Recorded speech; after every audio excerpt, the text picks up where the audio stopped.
Good morning and welcome to today's Weltman webinar. Our topic today is going to be the current state of bankruptcy filings and what's to come, a look ahead to 2022. My name is Scott Fink and I'm going to be the moderator for today. I'm a shareholder and I manage the firm's bankruptcy group. Our group focuses solely on representation of creditors in a bankruptcy setting, and we focus on both consumer and commercial bankruptcy cases. I'm a member of both the Cleveland Metropolitan Bar Association and the Ohio State Bar Association. Before we get started, I'd like to take a moment to go over a few housekeeping items. As a reminder, it's an interactive session, so please submit your questions through the question button in the control panel. We will address the questions during the presentation where applicable. The webinar is being recorded. At the conclusion of today's session, a link to the recording will be sent to all attendees. Lastly, there will be a short survey on your screen at the conclusion of the event. Please take the survey and share your feedback. We do greatly appreciate hearing your opinions on how we conduct these webinars. I want to add before we move on to the panelists, this is going to be a very free-flowing discussion. This may be a little different than some of the other webinars that you've seen our firm give. We have a wonderful panel of some of my fellow bankruptcy attorneys in the firm, who you'll learn a little bit about here in a moment. But we're really just going to talk about what we have seen, especially over this last 2-year period with decline in bankruptcy filings, how we got there, what has led to that, and then looking ahead to try to help everybody understand what are the factors that are going to lead us to either more bankruptcy filings, staying the same, or even less bankruptcy filings as we move into 2022 and beyond.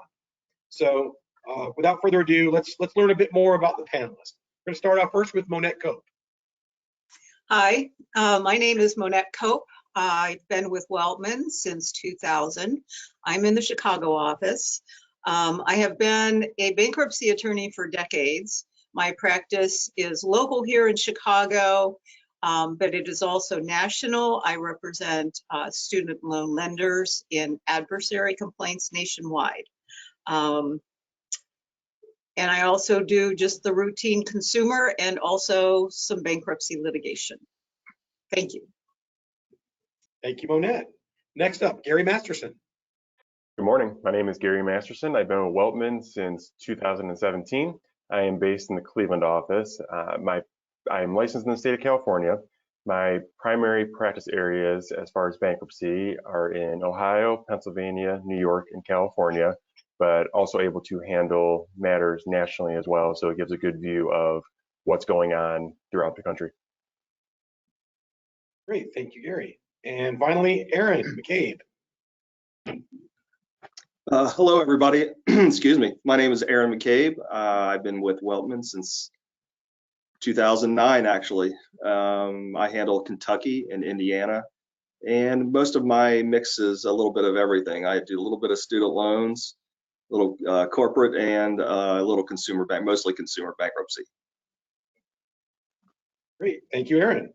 So, all right, without further ado, let's get into our first topic. What I want the panel to talk about is, I'm going to call this sort of historical bankruptcy filing trends, which I will call the, how did we get to where we are now?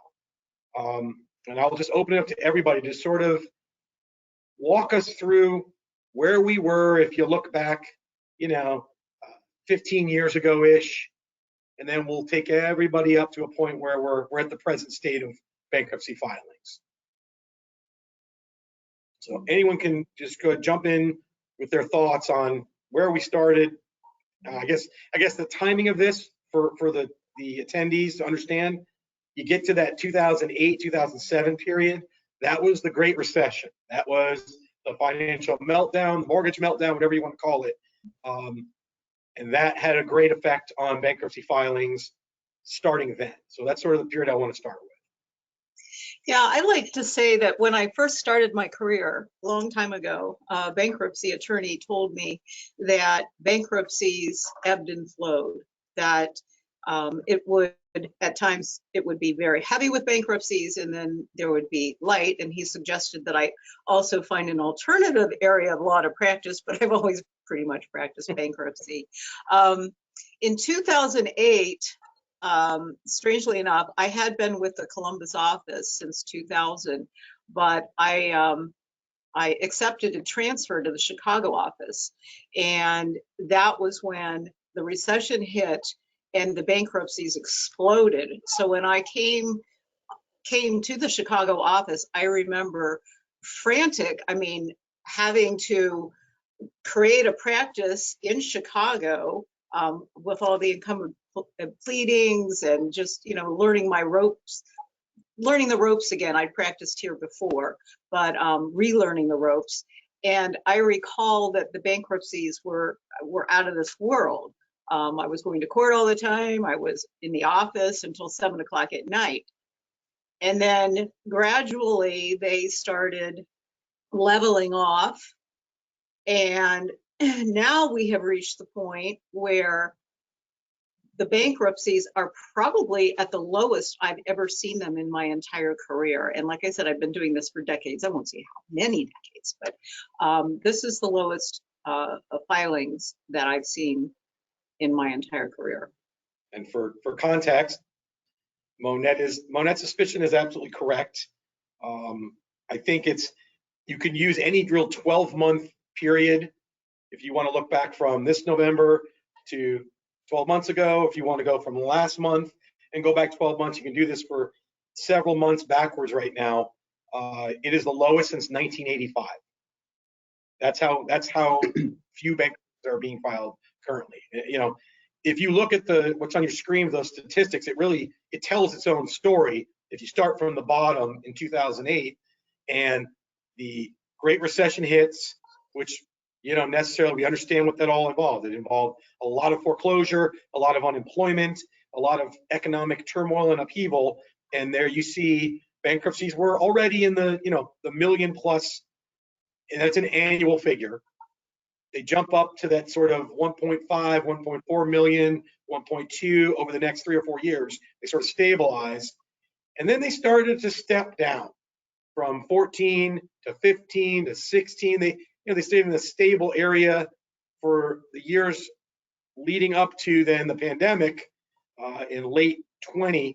We were on a sort of a track of that, 700,000 per year, which it was 60 to 80,000 per month. And then, that leads to the 2020, late 20, when we all know what happened there, excuse me, early 20.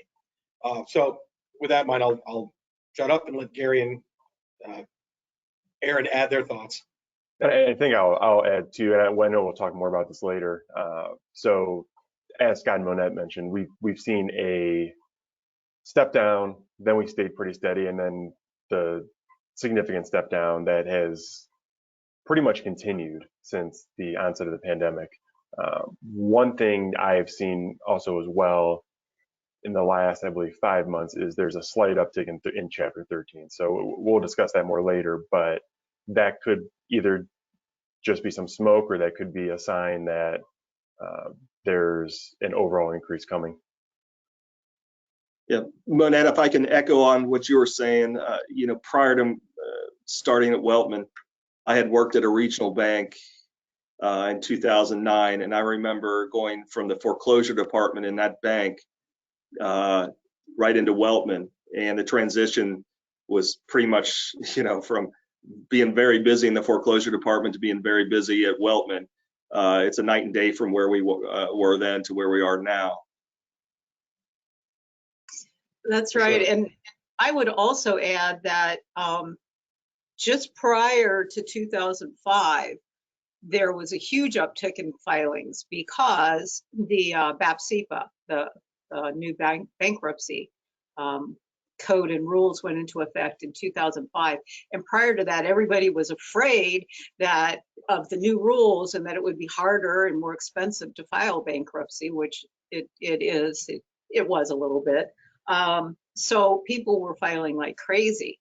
So there are always outside considerations in bankruptcy. The Great Recession moved people into bankruptcy because the markets collapsed. The new bankruptcy code moved people into bankruptcy because they were afraid they would not be able to file bankruptcy after that. And they figured, well, if I'm going to do it, I'm going to do it now.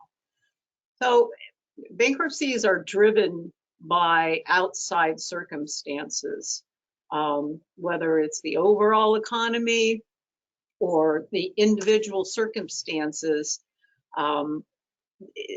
There's always a trend, and it shows, economic trends show up in bankruptcy. They really do. And there's a trend also, if you compare unemployment rates with bankruptcy filings, they seem to be hand in hand. So you're Except looking right for the now last at, 2 years. what's that? Except for the last 2 years. Yeah. It's Yeah. been turned it on its head. That's a different story. It's completely turned it on its head. But yeah, the interesting thing, you know, you can see that trend. If you look up there at 2020 and then 2021 through September, I think I'll give you this, which sort of puts it in perspective. Back at its peak, so call that the 2009, 2010 range, you know, it was like 150,000 bankruptcies a month is what you were talking about. We are now at a point where we are trending for 2021 to 35,000 a month. That is a humongous drop. Now, again, that's from the peak. But even if you look at sort of that flat period in the 4 years before the pandemic, when we were in the 700,000 to 800,000 annual bankruptcy filings, we're gonna end up 2021, you know, probably less than half of that, or around half of that. So it's bottomed out, and as soon as the pandemic took hold there, call it that February, March 2020, we immediately saw like a 35% drop right there, like immediately over the next 2 months. Interestingly, Chapter 7s, they only dropped 17% from where the average had been. Chapter 13s dropped much further. They dropped like 55%, which I found very interesting. And it sort of tells its own story of why people choose to file Chapter 7 versus Chapter 13. And it just got me thinking, and this is one of the topics I wanted to throw out, was why do we think there was, at that initial time, such a big difference between people seeking out 7 versus 13 in those early days, early months of the pandemic? I think, from my view, there was the pure uncertainty. And so if we had unemployment going up, whether it was, you know, voluntary or offices closing and people being laid off, they didn't generally, until the stimulus money and other funds kicked in, most of these debtors didn't have that same revenue stream to pay a plan.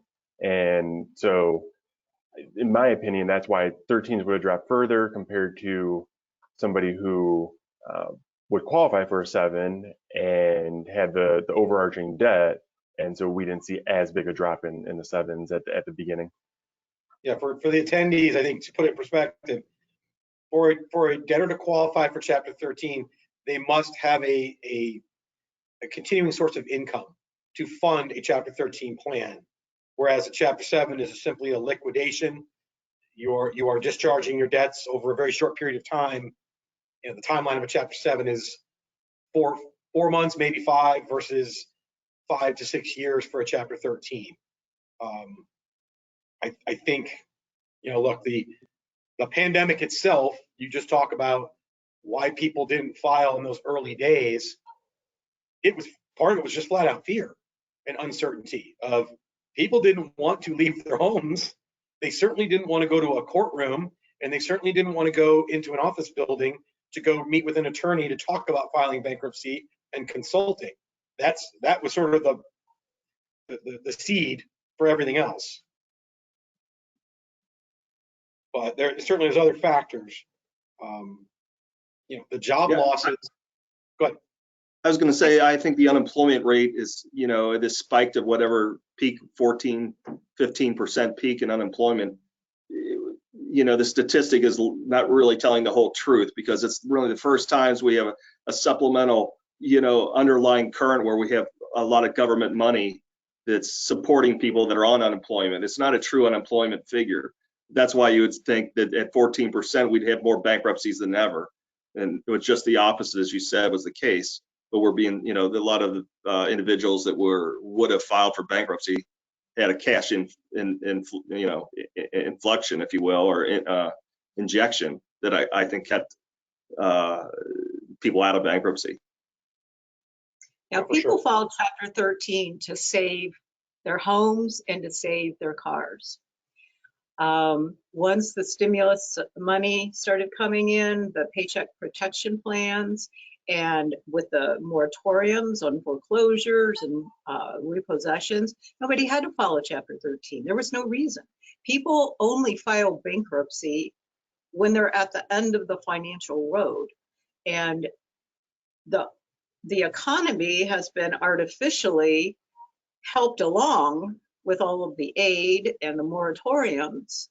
So a 13, it makes sense that 13s would drastically go down in comparison to 7s because there's no need. You still have your car, even though you might not be paying for it, and you still have your home, you're still living there, even though you might not be paying your mortgage payments, but nothing's happening. So there's no need to file a 13.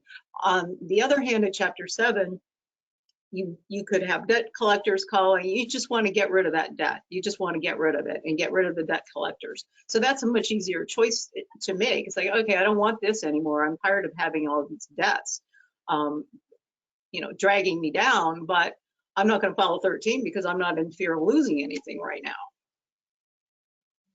Yeah, I think there was a very binary black and white choice in those early months of the pandemic where you had fear, you had uncertainty, and you had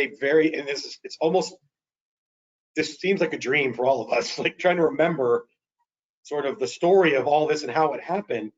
And I tried to remember back to those early months, the shock to the system of the number of layoffs that occurred initially, and then the talk of all the layoffs that were going to be coming. It was just, there were millions of people that technically lost their job initially.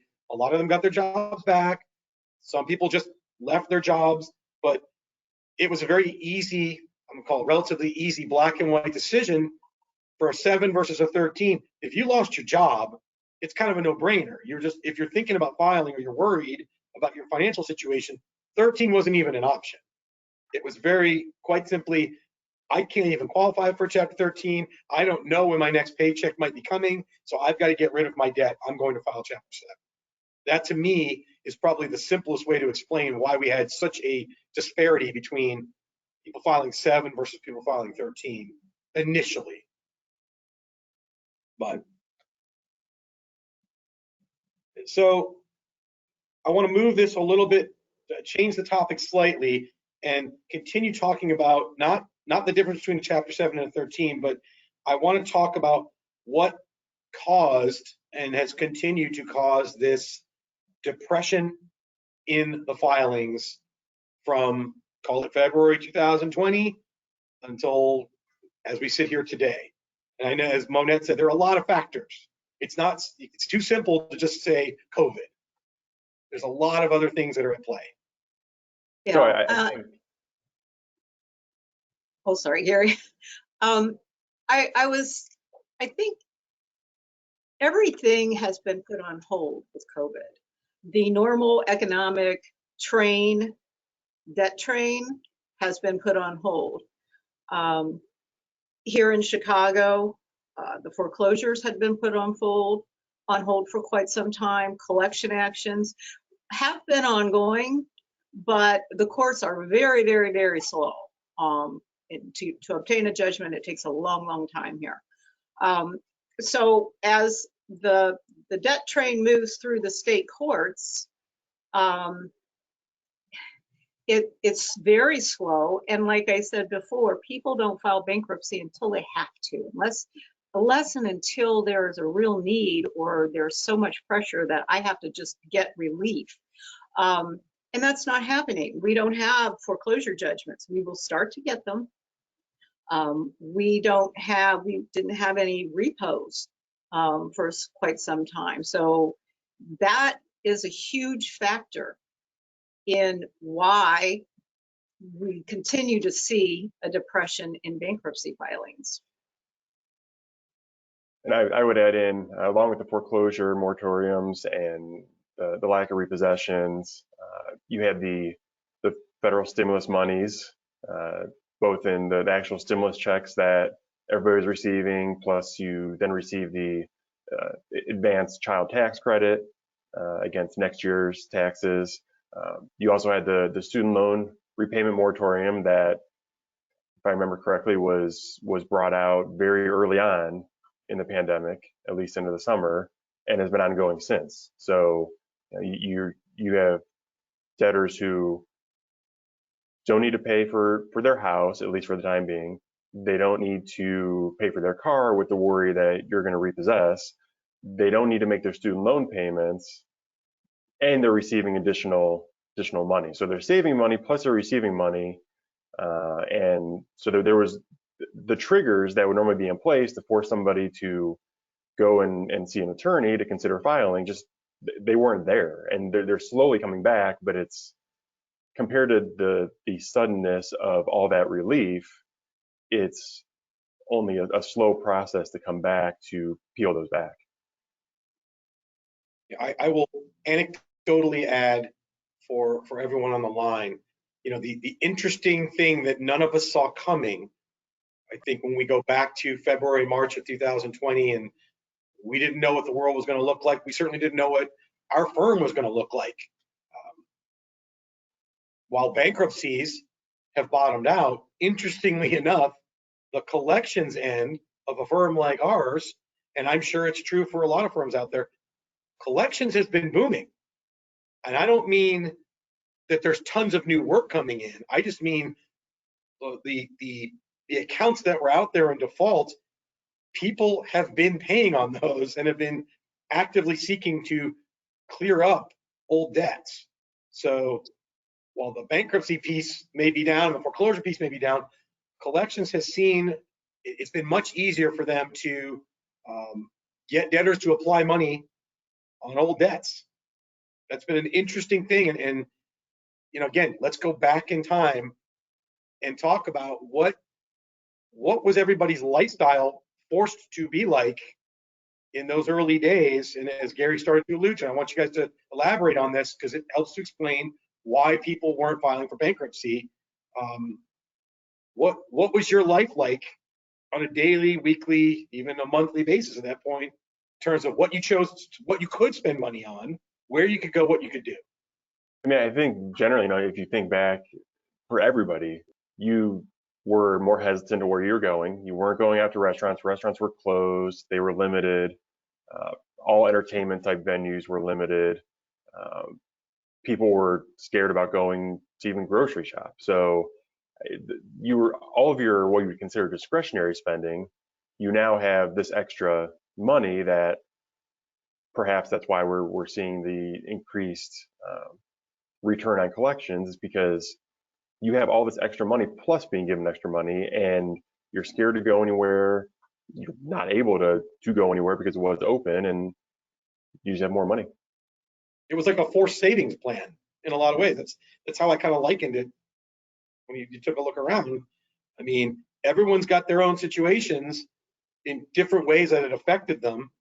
For those who have families, and I've got 2 children, that no camps, no extracurricular activity, registration fees, no going out for restaurants, amusement parks, movies, trips, all those things that you would spend money on. You're like, well, okay, we're just going to play a board game. Your Netflix subscription is that's it. And you paid your mortgage and you paid your car, and that was it. Scott, it should be an interesting thought that once we see maybe a turnaround in collections or slowing down, how much that correlates to the rise in bankruptcy filings. Because as you said, some of that money will eventually dry up. It could, might be a canary in the coal mine, so to speak. When we see a slowdown in the collections department, we may alternatively see a rise in the bankruptcy filings. I don't disagree with you. I don't disagree with you at all. yeah, I think, you know, that change in lifestyle, you combine the change in lifestyle with, as you guys started to allude to, this additional money that flowed into the household. And let's face it, you know, for the average family out there to get, I don't even remember what the numbers were. It's been so long, whether it was 3,000 or 3,000 per individual. It was a lot of money to come into a household for, you know, if a family was making $50,000 or $60,000 before tax, and you suddenly got an extra $5,000 or $6,000 or more, plus you're not spending money on all the things you used to, explains a lot about people are not in dire straits to file bankruptcy.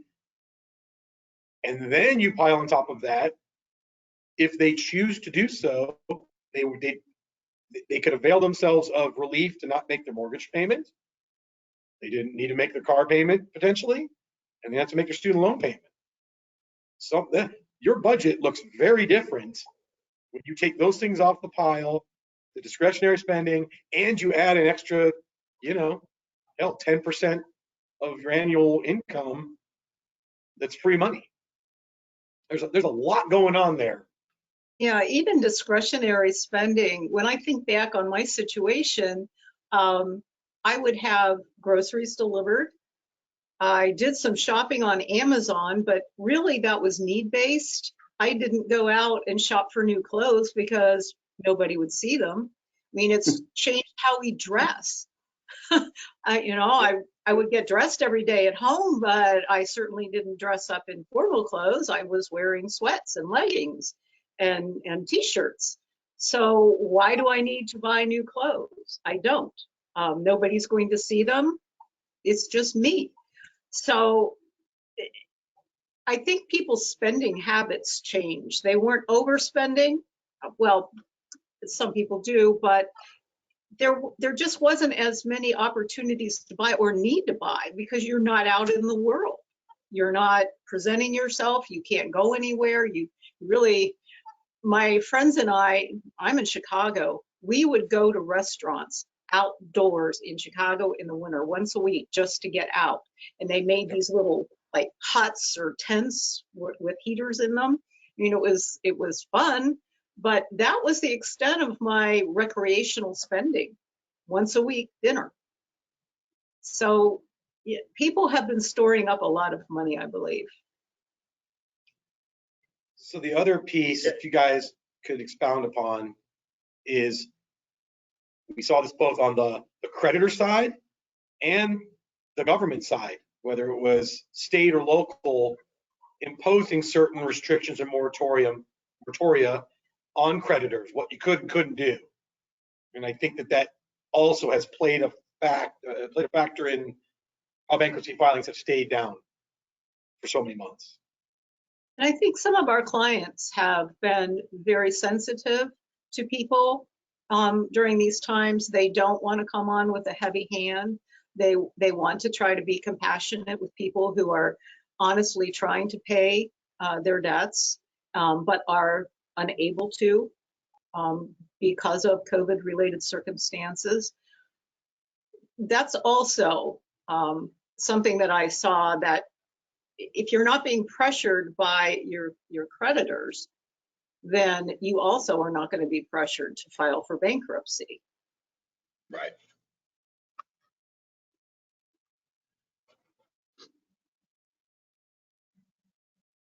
So, you know, we've got another factor that I want to talk about as to potentially why we have seen less bankruptcy filings, and that is called the housing market, the real estate market, which I think there's certainly anecdotal evidence within our firm that we were aware of, where the value of homes, the market itself, it's so strong, which is again such an interesting side effect of COVID. People have done a lot of work on their homes. They've seen, you know, people were checking Zillow like every week and seeing their house go up and up and up in value. It's another pressure release point. If you had some debt you needed to take care of, you could refinance, you could sell your home, and produce money to pay your, it's yet another factor that none of us saw coming. And I think, To say, your home is going to be, go ahead, Gary. and I think all of us can speak, in our neighborhoods even, we've all seen it. You had the neighbors who were putting their houses up, which shocked you because there was no indication, but just even, I can speak around me, that it was, or still is, a house or two a week.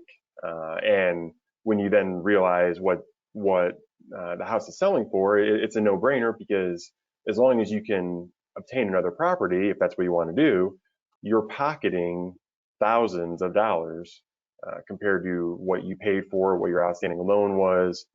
You can use that money to pay down debt. It's just, whether the values are going to turn out to be accurate, I think is something that's going to possibly pay bankruptcy dividends in the future.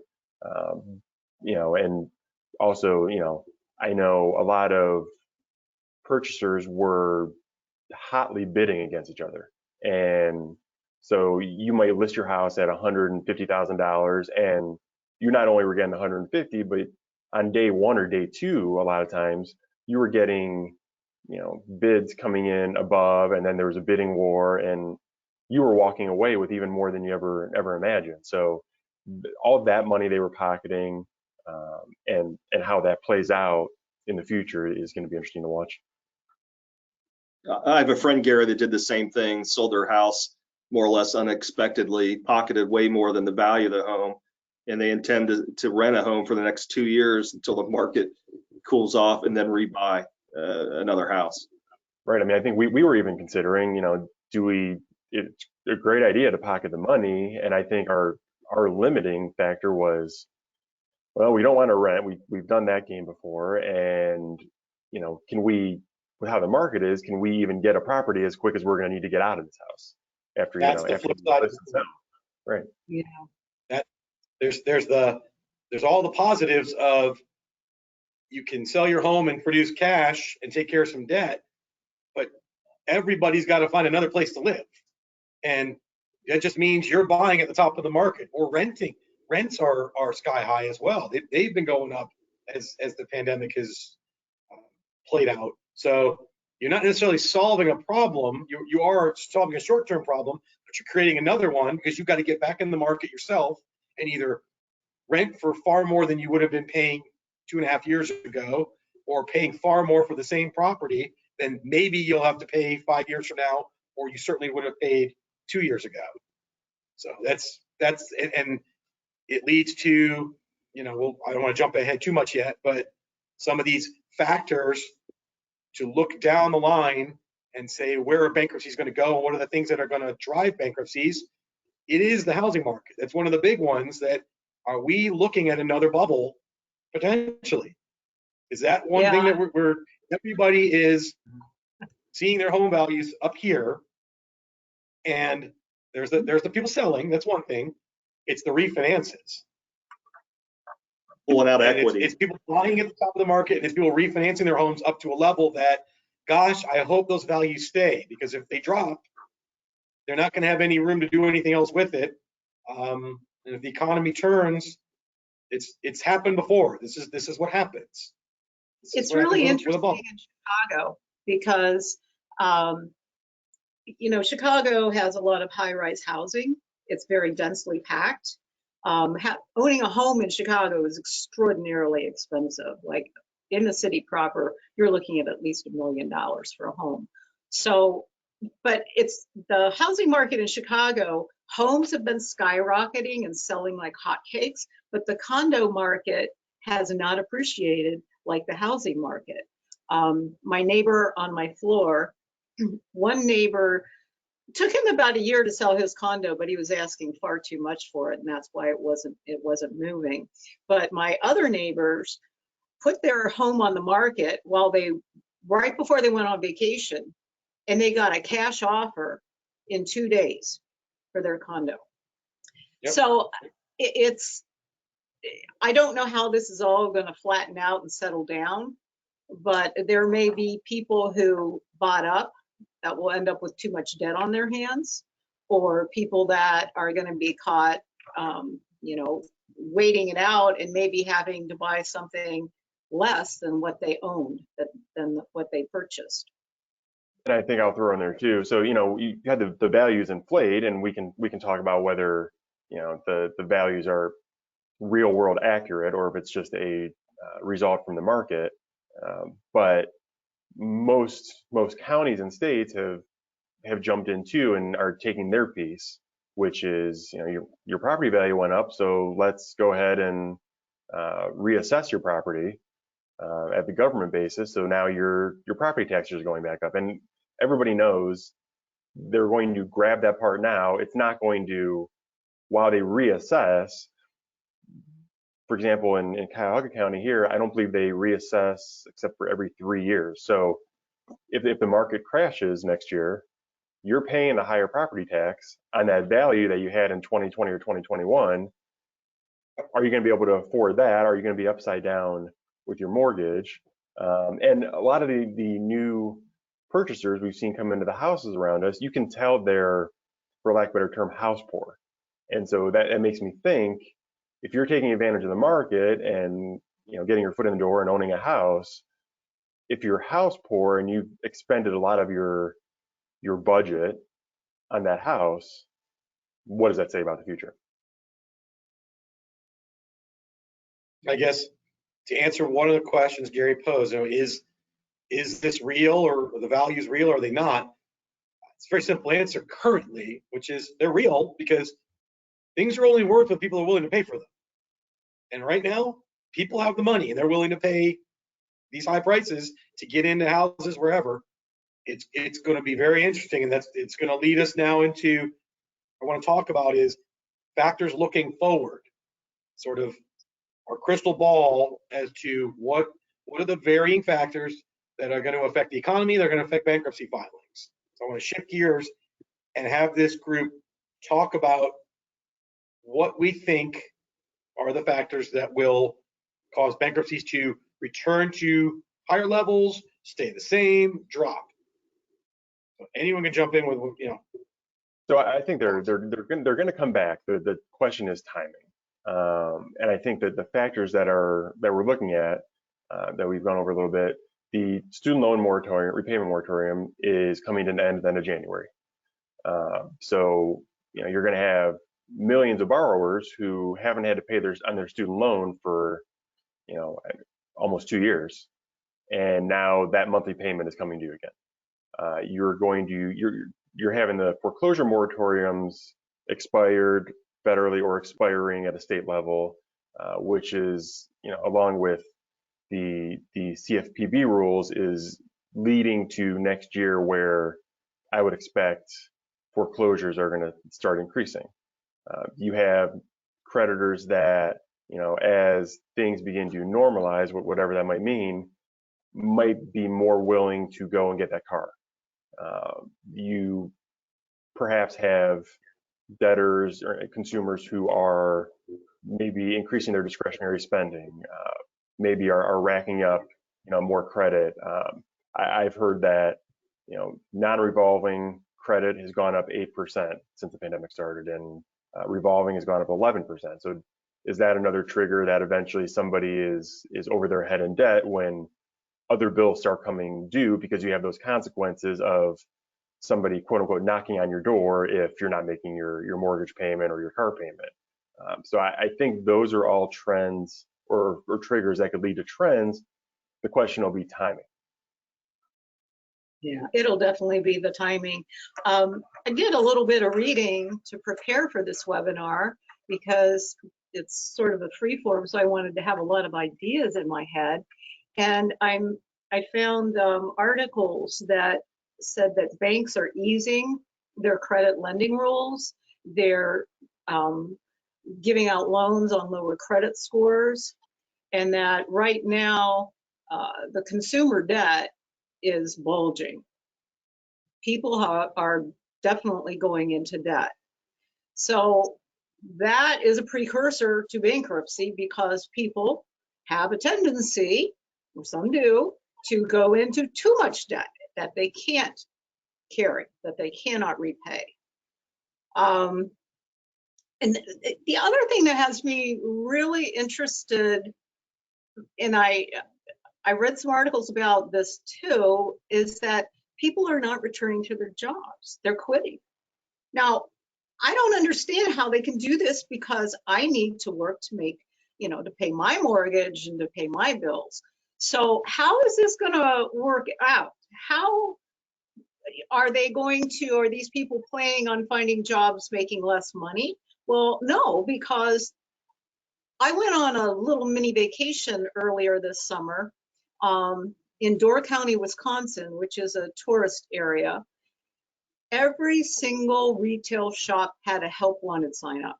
Everyone, every single one. I walk in my own neighborhood, I see help wanted all over the place, all the storefronts. So why aren't people taking these jobs?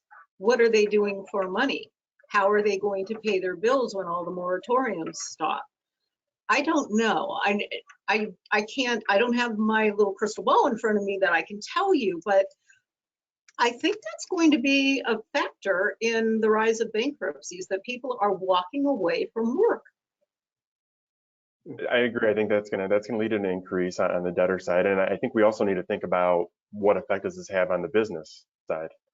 If there's restaurants and businesses that are now open fewer days or fewer hours per week because they don't have the labor.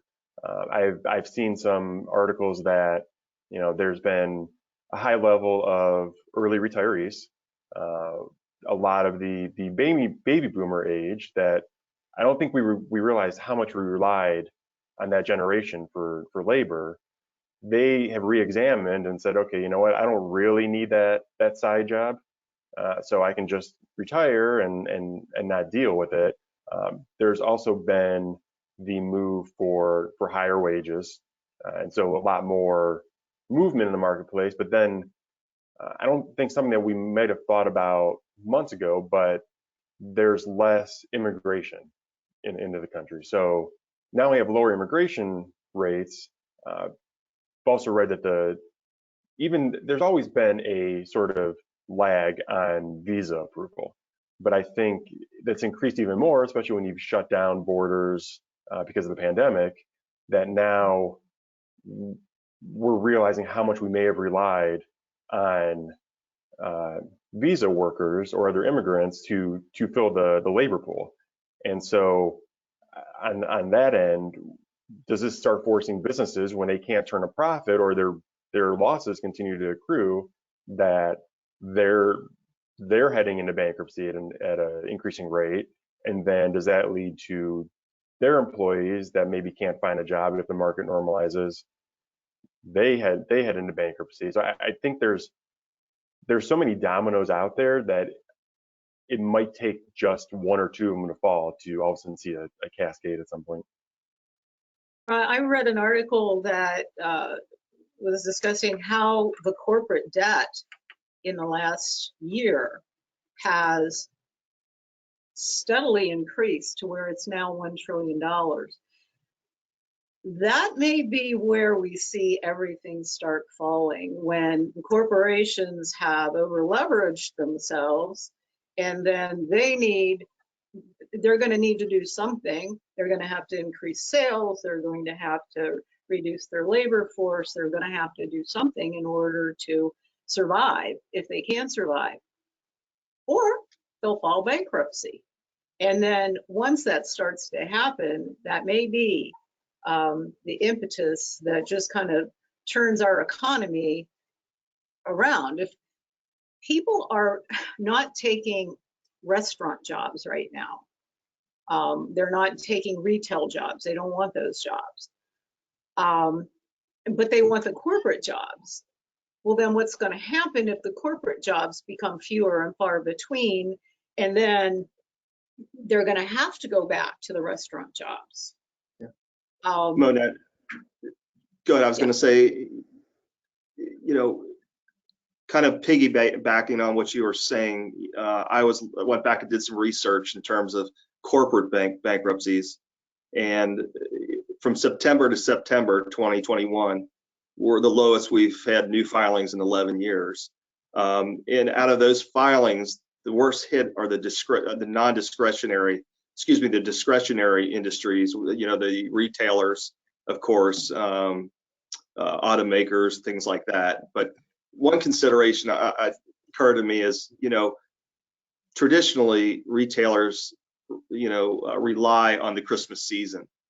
And one factor that we are having this year, is the low inventories that a lot of these retailers are lacking because of the shipping issues that are in China. So they're not getting the inventory they need. Therefore, they're not selling the products, and that's going to hit their bottom line, I think, maybe the first quarter of 2022 when all these sales numbers come out for the holiday season. So, on top of that, we have the Fed's been very clear about raising interest rates at some time in 2022. Borrowing costs will rise, and I think you'll see a tightening of credit at that point. If I had to wave my crystal wand or look into the crystal ball, I would see by mid-year of 2022, you'll start to see some sort of crack, and the first crack could be in the corporate area. That would be my best guess. Yeah, I don't think we can overstate how borrowing money cheaply is driving this thing. It's a perfect storm of, they've held interest rates really low. So for you and I, we can borrow money very cheaply, just like they can. This is the time to, leverage up, so to speak. And at some point, that's going to start to change. And the inflationary pressures continue to go up and up and up. And everyone seems to say the same thing. At some point, interest rates are going to have to rise to deflect that, to address it. And just the inflationary pressures alone, I want to make sure we don't forget that. That is a huge driver, potentially, of why we may see bankruptcies rise. If I get it, like people are changing jobs, they're looking for better jobs, but the cost of everything is just going up and up and up. And that's great for someone who is a higher earner, but for the person who's making $20,000, $30,000, $35,000, $40,000 a year, I always put it this way: like, you can be someone who makes $500,000 a year, and someone who makes $20,000 a year. A cell phone costs what a cell phone costs. A cable bill costs what it costs. Netflix, a subscription costs what it costs. Bananas go up. Eggs go up. Everything, just because you make more money, we're all paying the same for eggs.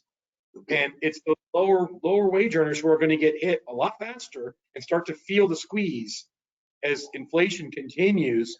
And from everything I've heard, it's going to continue through 2022 at least. So it's a major factor to me, and there's going to be a tipping point for more and more people as we head into 2022, where their budgets aren't going to work anymore. Yeah. Especially those people with adjustable rate mortgages as well. Yep. Yeah. I was just reading an article yesterday about the inflation. Just for a simple example, they were talking about somebody who their chicken feed, they used to pay $4 and something for a bushel. Now they're paying double. And then you translate that over. That's not just their cost. It has to go somewhere. So now you have a bar who is paying double for a bag of chicken wings. I mean, those are going to be passed on to the consumer. I think also, like I mentioned earlier, I don't know how much of the population who's been receiving credits against the child tax credit for next year are necessarily taking into account that that's going to affect what maybe your refund you were used to in April is going to be reduced. So if you have those consumers who have been saving that money, great, that shouldn't be in effect. But if they've been spending that money every month, they might get to April expecting their refund and not realize, okay, now I don't have the money to pay those bills I normally pay in April or whatever. Plus, on the supply chain issue, we've been trying to ease, at the ports in California, for example, but there's such a trucker shortage. I read $80,000 truckers that were short, and there's projections that's not going to get better. That's going to actually over years get worse. And unless we unless there's a shift to transporting goods another way, we can bring goods into the port, but if there's no trucks or trains to get them anywhere, those retailers aren't going to have the product to sell. And then, like Erin said, we could hit a beginning point next year. I've been theorizing we're going to see something in second quarter of 2022. What that something is, I think it might be the first effects from retail. It also might be, I keep an eye on commercial real estate, because as more and more people shift to a hybrid of work from home, there's going to be less demand for office space. Downtown Chicago is a ghost of what it used to be during the workaday. There are a lot of spaces for lease downtown and in my neighborhood, and these commercial realtors, that's their money. They're sitting on this property that they can't lease, and they probably can't sell because nobody's going to buy a building that they can't lease out to a business. So that may be one of the first tipping stones for bankruptcy right there. If you can't fill up commercial space, then you've got a problem, because you've got this huge building that's no good to you, and it's not a moneymaker, it's not a revenue builder. That's true. And another area that I think might help tip, but maybe not as much, is the price of automobiles are soaring. Yep. Now, what's that going to do? Just like Scott said, you still need a cell phone. People still need to buy new cars. So what's going to happen? Somebody's going to take on more debt that they can handle because they need that car. They need that car for personal use, and they need that car to get to work. So that would be a place that I would look to see early in consumer defaults. That would be maybe even the first place. People just simply can't afford their car payments. And there's no comfort in used cars either, right, Monette? I mean, the prices are equally as are rising. Yes. And there's another factor to that. The value of automobiles is going to drive something else, and that is, and we've all seen it, and I'm sure many people on the line who work for banks or credit unions who lend money secured by cars. If you take those cars to auction, you're getting more back for those than you've ever seen. There is a surplus now, often, where you're getting your loan paid in full and you're actually returning some money back to the borrower. So what may happen with that is even more repossessions. As soon as somebody goes into default, if you're a bank, you can look at it two ways. You can look at it as, you don't even think twice about taking it to auction, because, hey, let's go get our money out of the auction. Let's just go take it. Everybody gets paid out of this thing. Yeah, the borrower may get some money back too, but we don't have to worry about getting, how short are we going to end up? How much of a deficiency are we going to end up with? Probably very little compared to the old days. I guess the flip side of that argument could be, well, we know we can get the money in the auction. Let's just work with the person. Maybe give them a little more time. You can cut it both ways, depending, I guess, on a particular lender's, what their appetite is for extending these things out. But I can argue it both ways for sure. And I do think you'll see more auctions than ever before, because why not? You can recover your money sooner. I'm not as apt to work with somebody.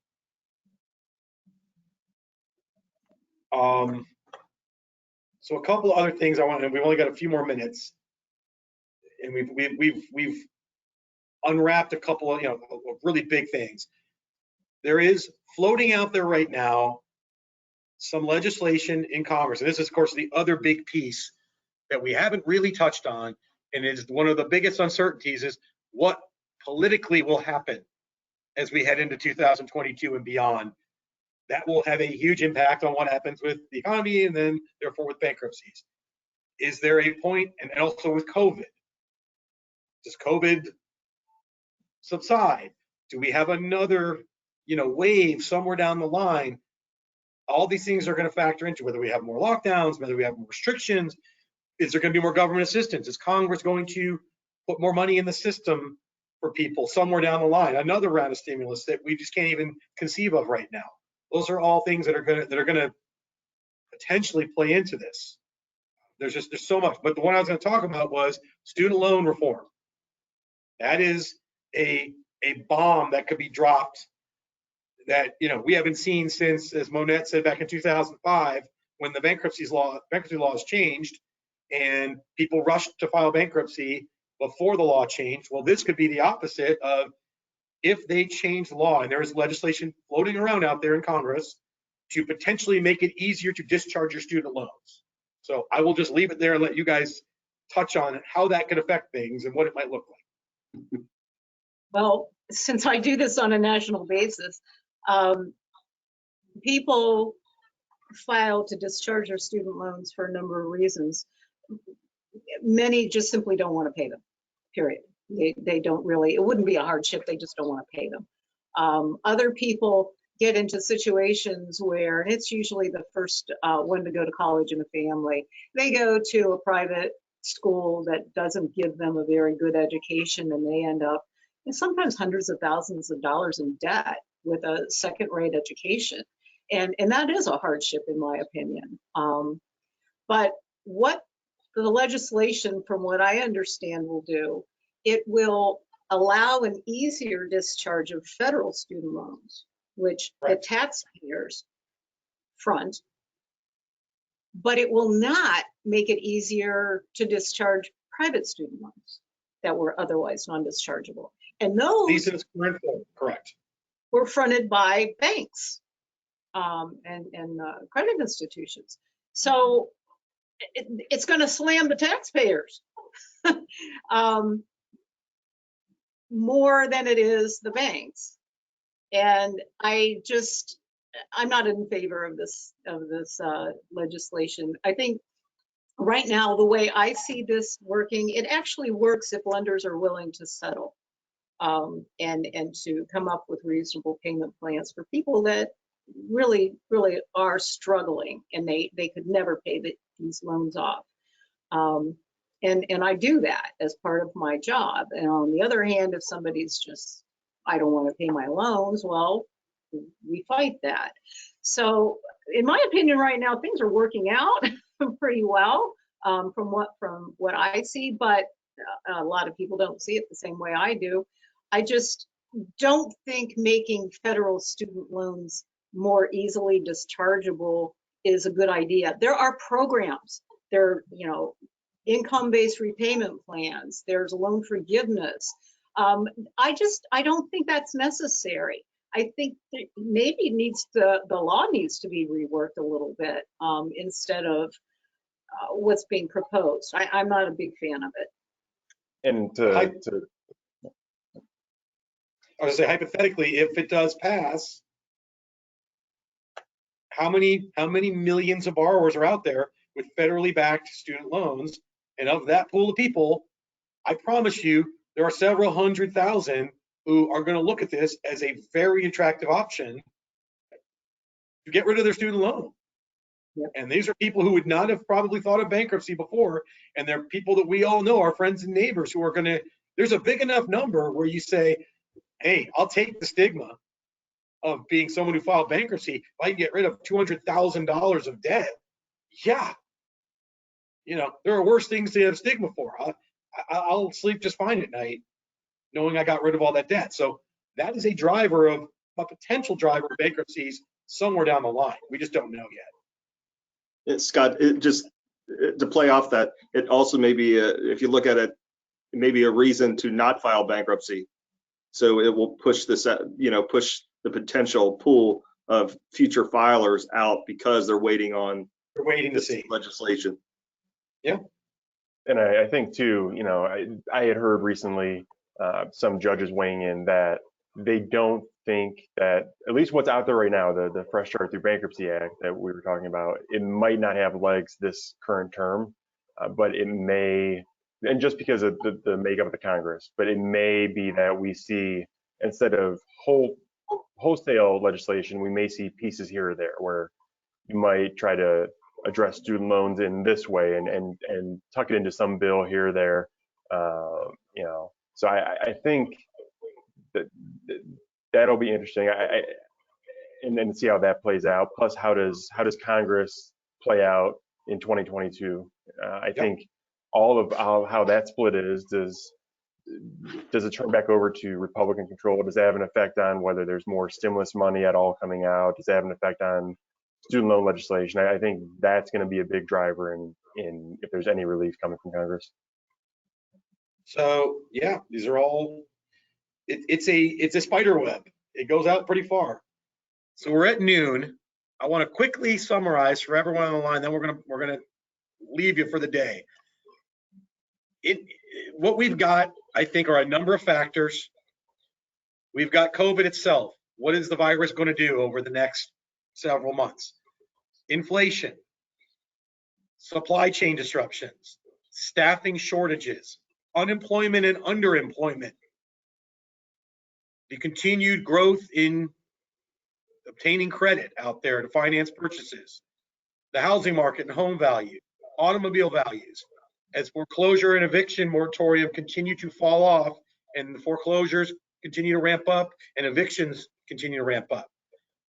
Does government assistance in the form of supplemental unemployment and stimulus, is that a thing of the past, or is there going to be any more of that? Student loan repayment moratorium falling off at the end of January, and then potential student loan legislation. All of these factors, okay, are going to interplay at some point and cause bankruptcies, in my opinion, to go up. But I'll throw it around real quick. Everyone, a non-binding opinion of when you think, what you think is going to happen. I think, like I mentioned, I think there's going to be some sort of trigger in 2022, and we might see a slight increase. But I think the real increase might be coming in 2023, 2024, where that could be more significant. Erin, I think you'll see the beginning of it in the second quarter of 2022. But like Garry said, I would vote 2023. I think it'll start the fourth quarter of 2022, and I think it's going to steadily increase starting in 2023. I tend to agree with what I'm hearing. When I say increases, I would see, call it a 10% increase by second quarter of bankruptcy filings, and then another 10% in the third quarter. We're not going to be back to pre-pandemic levels by the end of 2022. I agree with all you guys. I think you're talking 23 and beyond to get back to those levels again. But I do think we'll see maybe a 10% and then a 10% and then a 10% as we move each quarter over the next year. But that's our best guess. Take it for what it's worth. I want to thank everybody. I know I have closing comments. I know we're a little over time. I do want to thank everybody for attending the webinar. We hope that you found this informative. As a reminder, there's a short survey that's going to pop up on your screen. So please share your feedback. Let us know what future webinar topics you'd like to see. I also want to share that we have a complimentary library of several webinars, I think there's over 20 of them, that you and your team can view on demand. The collection offers information on a variety of topics, including bankruptcy, real estate, the CFPB's new debt collection rule, just to name a few. We'll send you a link to the library in our follow-up email. And again, thank you very much for attending. Have a great rest of the day. And thank you to my fellow panelists for sharing your opinions with our attendees. Have a great day, everyone. Thank you, everybody.